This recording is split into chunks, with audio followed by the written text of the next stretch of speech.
So if you know me, you know I can't resist singing, even when I have laryngitis. And so you're stuck with what's left of my voice for the rest of the time. A little scratchy. Yeah.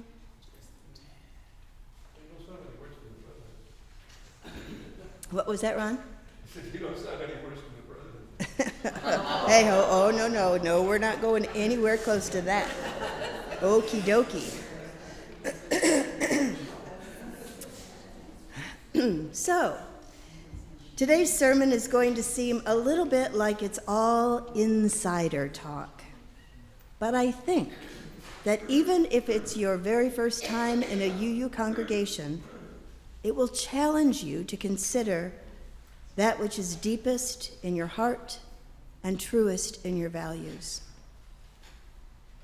Let me begin by saying that I do not claim to have any, much less all, of the answers. I am still processing so much that has been happening in our faith movement for the last couple of years, and because it's what I do, I'm processing aloud with you. Something promising and hard has been happening in our faith for the last several years, and it reached, if not its culmination, at least a fork in the road last week. Something ended and something was begun. Although that's not right either, since beginnings always have long and twisty run-ups. There have been lines drawn in the sand that we may not be able to erase or even move back from. Congregations and religious professionals are hurting, and none of us are at our best when we are in pain. Some feel the pain so keenly that they have moved away, while others feel they have been driven away. There is pain that must be acknowledged, or it will never be healed. That's accountability, and I'll talk more about that a little later.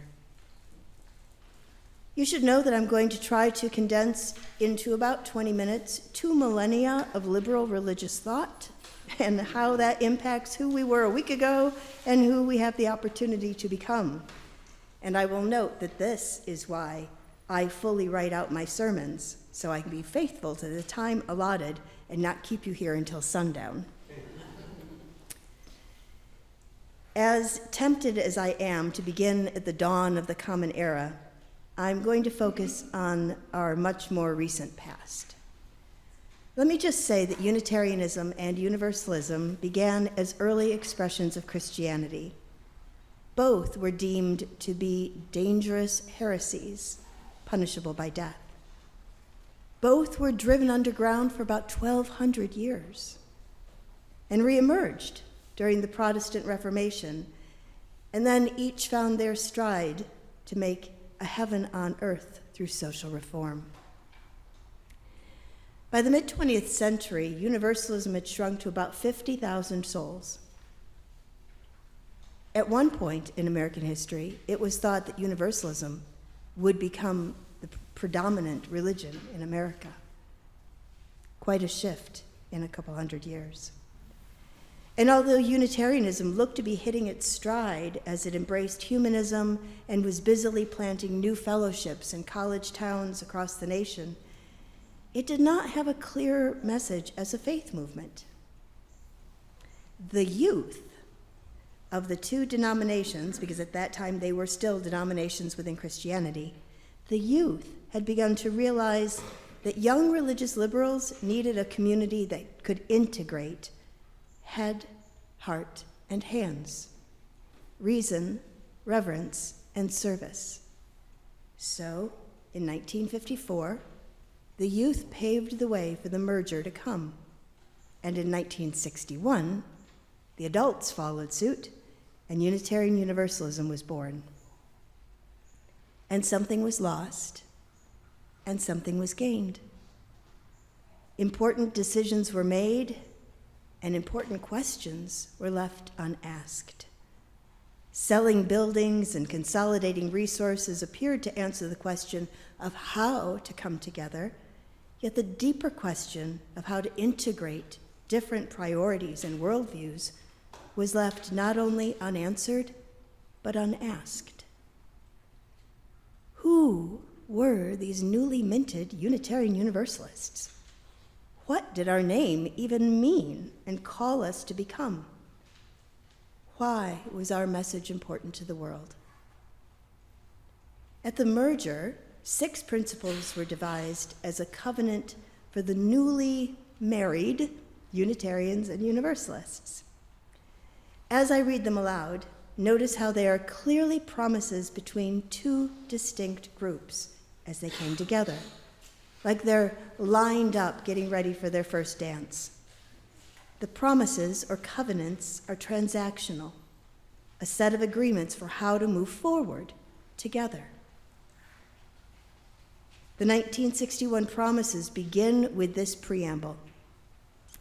In accordance with these corporate purposes, the members of the Unitarian Universalist Association, dedicated to the principles of a free faith, unite in seeking, and then there are 6, to strengthen one another in a free and disciplined search for truth as the foundation of our religious fellowship, to cherish and spread the universal truths taught by the great prophets and teachers of humanity in every age and tradition, immemorially summarized in the Judeo-Christian heritage as love to God and love to man, to affirm, defend, and promote the supreme worth of every human personality, the dignity of man, and the use of the democratic method in human relationships, to implement our vision of one world by striving for a world community founded on ideals of brotherhood, justice, and peace,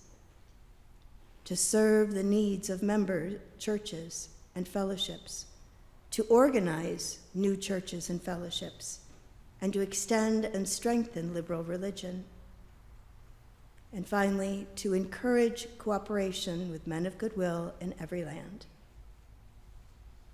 Okay. The gendered language is clunky to contemporary sensibilities, but if we can set that aside, it's pretty clearly a set of ideals that is focused inward, meant to knit together folks who have pretty different theologies, but are willing to make a go of it. There is some aspirational language about striving for world community, justice, and peace, but no real plan about how to get there. This is a long list of what, with no explicit answers for how or why. 24 years later, these 6 statements were re-examined and became the 7 principles and 6 sources that we are most familiar with, as found in the front of the gray hymnal. The language changed from principles of a free faith that 2 parties were seeking as something new was emerging into affirmations that were outwardly focused. Although the preamble begins with "We, the member congregations of the Unitarian Universalist Association," a great many of us internalized these principles as we dropped the bit about member congregations and simply used language of "we," affirm and promote. We easily became understood as you and I, rather than a collection of free congregations. We became the internalized collective, our aspirations, our promises to individually and together change the world. Affirming and promoting a free and responsible search for truth and meaning is not the same as a commitment to strengthen one another in a free and disciplined search for truth as the foundation of our religious fellowship.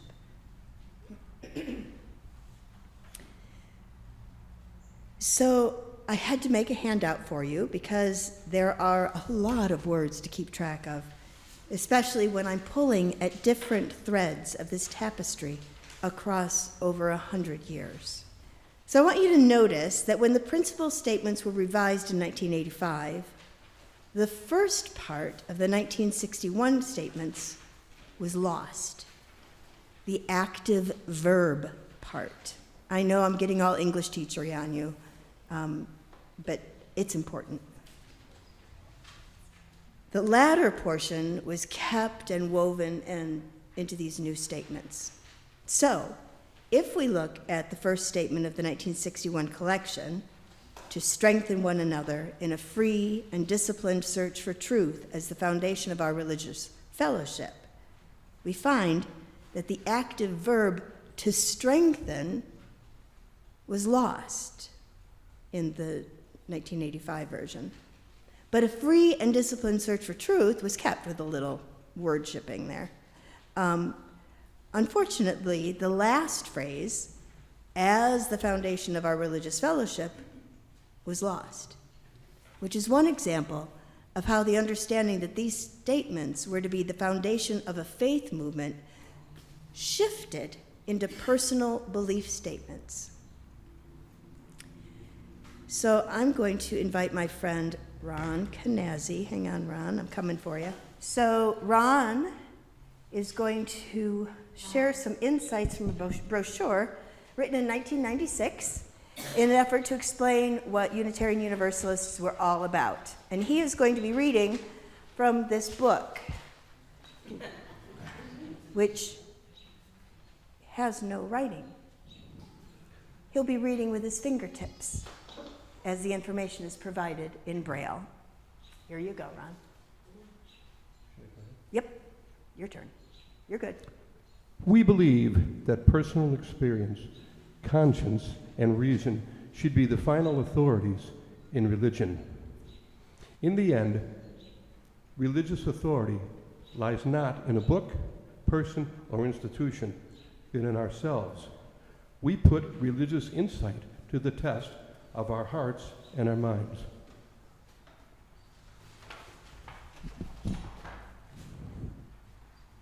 We believe that religious wisdom is ever-changing. Human understanding of life and death, the world and its mysteries, is never final. Revelation is continuous. We celebrate unfolding truths known to teachers, prophets, and sages throughout the ages. We affirm the worth of all persons. We believe people should be encouraged to think for themselves. We know people differ in their opinions, choices, and affections, and we believe these differences generally should be honored. Thank you very much, Ron. Yes, you can do that.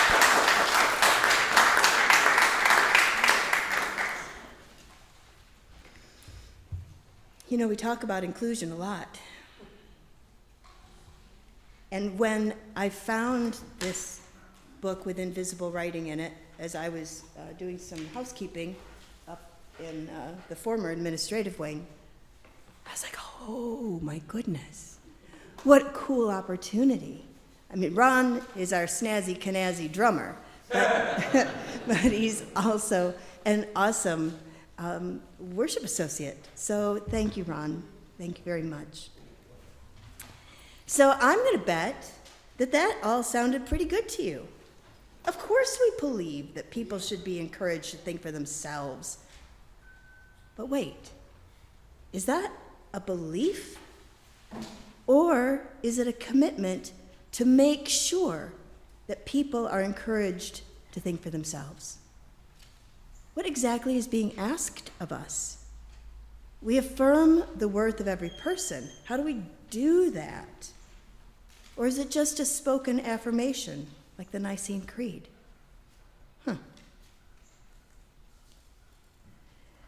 We have moved from a series of action verbs in 1961 to strengthen, to cherish, to affirm, defend, and promote, to implement, to serve, and to encourage, to a series of affirmations in 1985. We affirm and promote the inherent worth and dignity of every person. We affirm and promote justice, equity, and compassion in human relations, etc. To statements of shared belief in 1996. We believe that personal experience, conscience, and reason should be the final authorities in religion.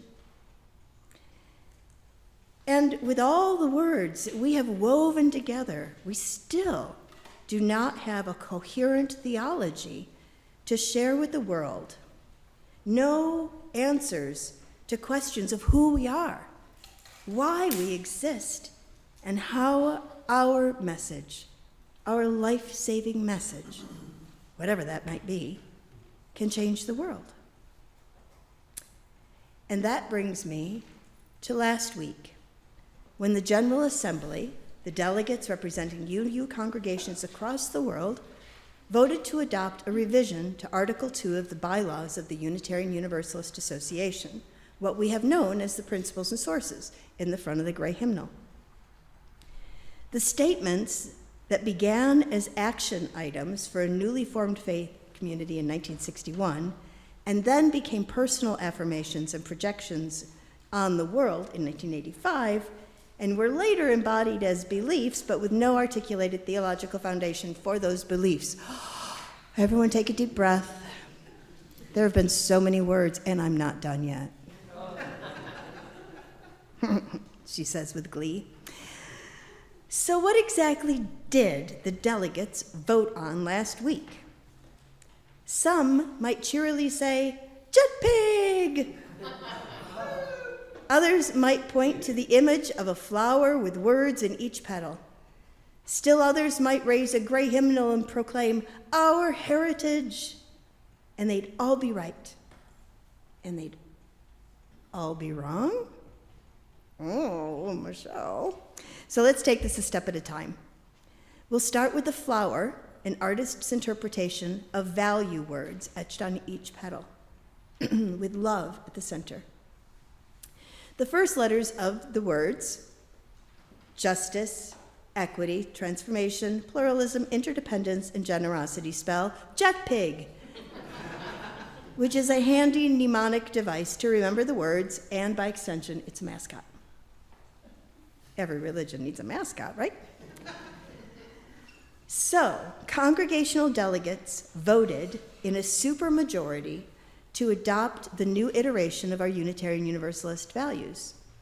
They did not vote to abolish the previous iteration, or iterations, as we've discovered. So if you're keeping score, there have been several attempts to better understand and communicate what Unitarian Universalists are all about. And we didn't even go into all of the ones from before the merger, or even all of those who've been offered since. We want our language to mirror our understandings. So I will tell you, I was not an early adopter of the revised bylaw. I did my job as your minister to make you aware of them, to preach about them, and to make sure that you would have ample opportunity to understand the changes so that you could communicate your wishes to this congregation's delegates. If anything, I would describe my attitude as being somewhat resigned to the inevitability. You see, I became a UU in 1990, so the principles and sources in the gray hymnal are all I've ever known. I can recite them, which really just makes me a geek, but I love them. And as long as I'm being candid, it wasn't until I was putting together this sermon yesterday and paying attention to the grammar and structure of the changes since the merger in 1961 that I was able to appreciate what was not immediately apparent to me. Because I was not charmed by Jet Pig, and I was a bit offended that the theological underpinnings of my faith were reduced to what appeared to me to be a coloring page with too many words. Don't worry, I'm not ready to turn in my robe and stole, and don't send the authorities after me. Authorities? What does that even look like? There's no such thing. Okay, so you see, although I will probably continue to wrestle with this new iteration of our faith family's attempt to describe who we are and what we are about, I am seeing something I wasn't able to see until I went back to the beginning of the big experiment called Unitarian Universalism. So remember those action words from the Covenant of 1961? I promised you there wouldn't be a quiz, it's okay. To reunite in seeking, to strengthen, to cherish, to affirm, defend, and promote, to implement, to serve, to encourage. The thing that was missing in that first covenant of our blended faith family was an action plan, a how, and a theological center, a why. So using our criteria of what, how, and why, I just want to see how this new model stands up. And for those of you that have handouts, you'll be able to see, it's very tiny writing, I apologize, but you'll be able to see some of these words. It's underneath the flowery thing. So using our criteria, what, how, and why, what? Justice. How? We work. What? Generosity. How? We cultivate. What? Pluralism. How? We celebrate. What? Interdependence. How? We honor. What? Equity. How? We declare. What? Transformation. How? We adapt. And at the center, love as the power that holds us together, our theological center, our why. Why do we gather? Why do we commit ourselves to this faith? Because love is the power that holds us together and is at the center of our shared values. We are accountable to one another for doing the work of living our shared values through the spiritual discipline of love. All these years later, we are still facing one another, preparing to dance. Some of us are mourning what feels like the loss of beloved words and ideas, while others are eager to dive into the possibility of the new. And of course, there are a number of us who are wondering what the big fuss is all about. So here's my hope, that we make room in our hearts for one another's journeys, and that we can be patient with ourselves and each other. That we trust the love that enfolds us and challenges us. That we fearlessly demand that our faith be able to answer humanity's big questions of what, how, why. Then we can courageously move forward as a people and ask, who? Who will do the work? We will, as we covenant together to do the work that love calls us to do. Deep breath.